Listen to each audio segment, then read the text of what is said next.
My name is Michael Katz, and I've been an EMT now for almost 30 years. Around the age of 16, I became enamored with the fire department. I thought it was really cool to be a fireman. I took an EMT class when I was 16 years old.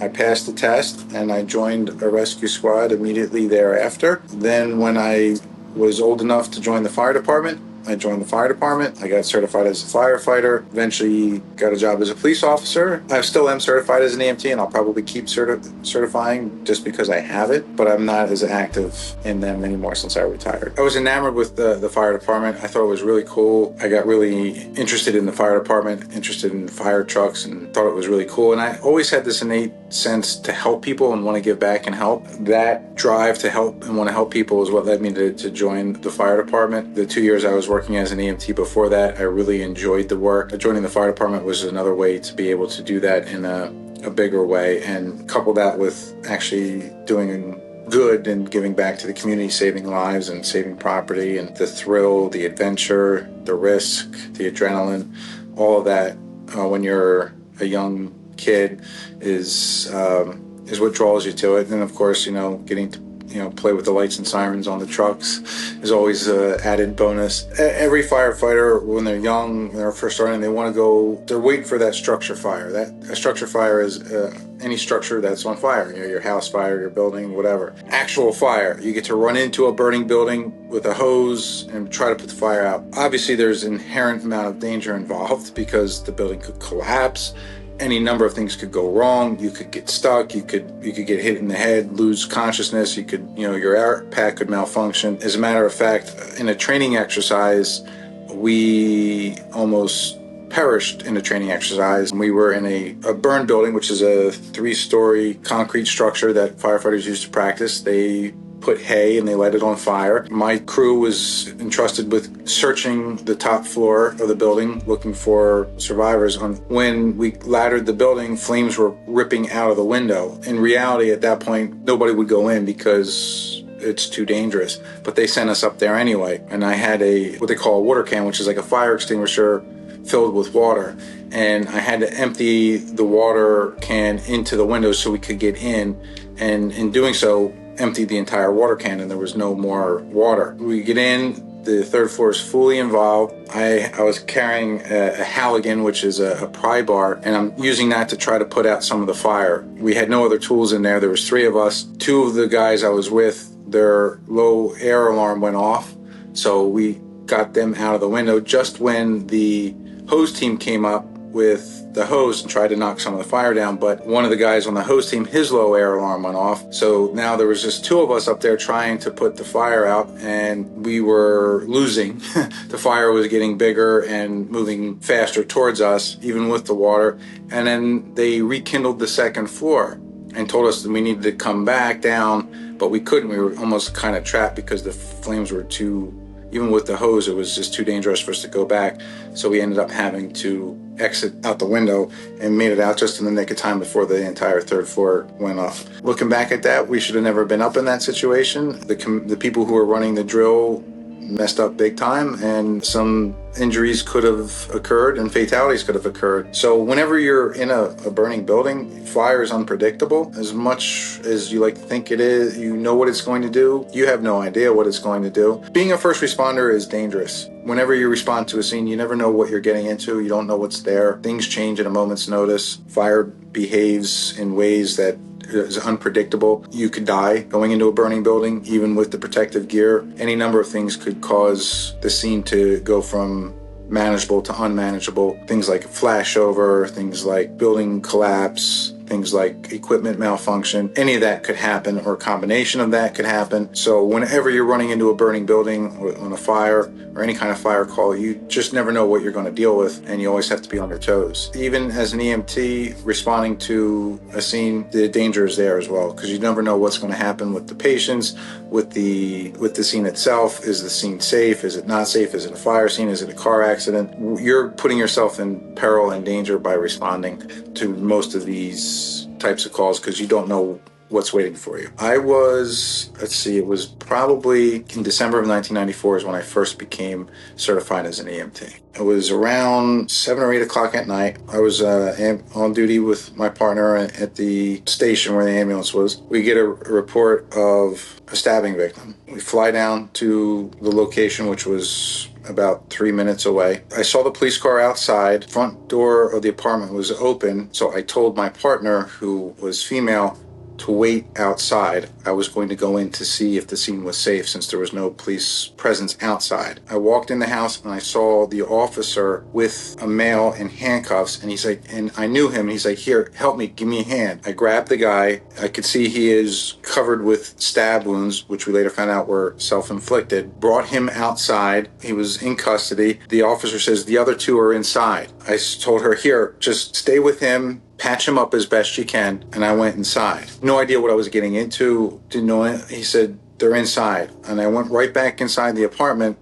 and this time, instead of being tunnel vision to where he was in the living room, I noticed something in the kitchen that caught my eye. There was a body slumped over in the kitchen doorway. I looked, and then there was another body there. And then I looked up again, and all I saw was blood. There was just blood everywhere. I reached down to check the pulse of the older woman who was the mother. There was no pulse. Laying kind of on top of her was her 12, 13-year-old daughter with the knife still sticking out of her stomach. Checked for a pulse on her. There was no pulse. Both of them had multiple stab wounds and just pools of blood everywhere. At that point, I backed away because I knew it was a crime scene. I knew they were both deceased. I radioed dispatch to advise them that we needed paramedics to come pronounce and that it was a crime scene, that we were exiting to notify PD to have their detectives and whoever else respond. And at that point, there was nothing left for me to do other than call for another ambulance so that they could take the prisoner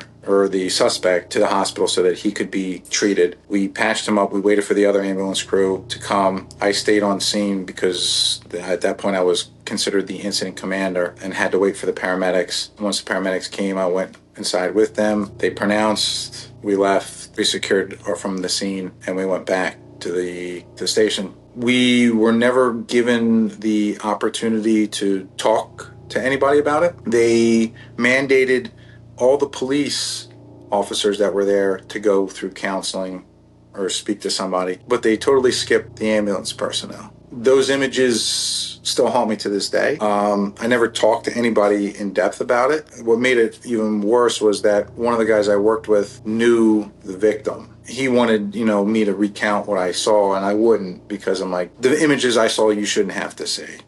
To see that 12-year-old girl's lifeless body with a knife sticking out of her stomach, and to know that her life was stolen from her. And even the mother as well, anytime. Mother was a young woman too as well. I think she was in her late 20s or 30s. It was heartbreaking. Never really got a chance to process it because later that night we had additional calls, and you have to compartmentalize it and move on and go do your job. And as the days went by, other things, other calls, so you never really had a time to sit down and really just think about. I just remember that night my adrenaline was rushing. I saw it. I didn't really think much of it other than, wow, it really sucks. But then there's so many other things I have to do, other people you have to talk to, reports you have to write up, and your mind just focuses on the work that needs to get done. You don't really get a chance to process it until weeks or months or years later. It was traumatic. There's no doubt about it. It was a horrific scene. It looked like something out of the TV show CSI, with the blood spattered all over the walls, all over the floor or the counter. You could see where the struggle had taken place. You could see the defense wounds on both of them, where they were trying to stop him from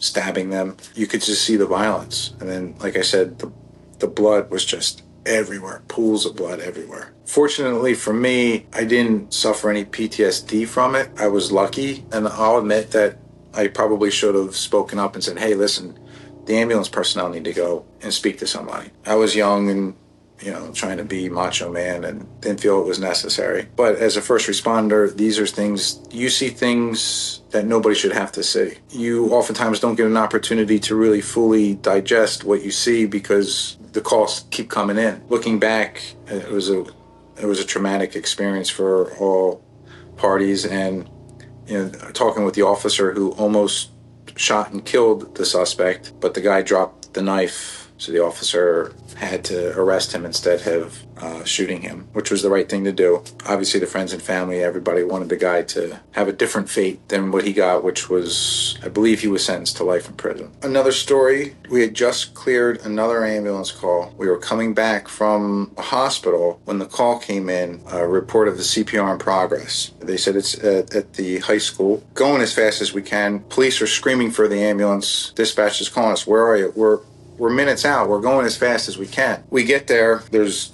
2 police officers doing CPR on an 18-year-old male football player who collapsed during practice. We got the AED. We got there. We hooked it up. No shock was advised. We continued CPR. Paramedics showed up, continued doing CPR. No shock advised. No shock advised. Load him up. Let's get him to the hospital. Before we even got him into the ambulance, the one medic looked at me. He's like, "It's not going to make it." The medic knew right then and there the kid was gone. We continued CPR all the way into the ER. The medics were with us. We never were able to shock the kid's heart because he had no rhythm, shockable rhythm. I would say at this point we were doing CPR for a good 45 minutes. Once we got to the hospital, we rolled him in to the emergency room. We continued CPR. They asked us to stay and continue CPR. At this point, I think it was more for show for the family, to show that they were doing everything that they could. They ran the code. They gave him the meds. We continued CPR, but there was nothing they could do. The kid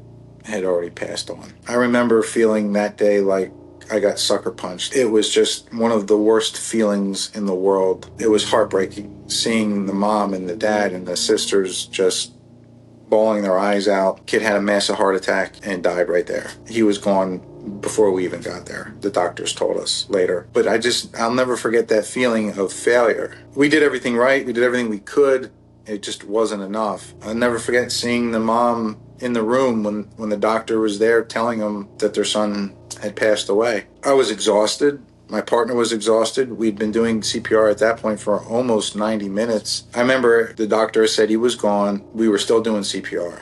Eventually, the nurses had to physically pull us off. Even the doctor, I remember the doctor, he put his hand on my shoulder and he's like, he's gone. But there was that feeling of failure. There's that feeling of loss that I wasn't able to save an 18-year-old kid who had his whole life ahead of him. And that ride back to the station was just silence and just reflecting upon how lucky we are to be alive and how sorry we felt for the family. That was a real gut punch, that one. Another story, we got a call for a motor vehicle accident, a major highway. We arrived on scene and the police were there. Basically, a motorcyclist was weaving in and out of traffic and ran right into the 18-wheeler. Obviously, he expired at the scene. He was decapitated. Parts of his body were thrown about all over the road as the 18-wheeler just ran right through him like a knife through butter, basically. So there was nothing the 18-wheeler could have done. He couldn't even see. He tried to hit the brakes when he saw it, but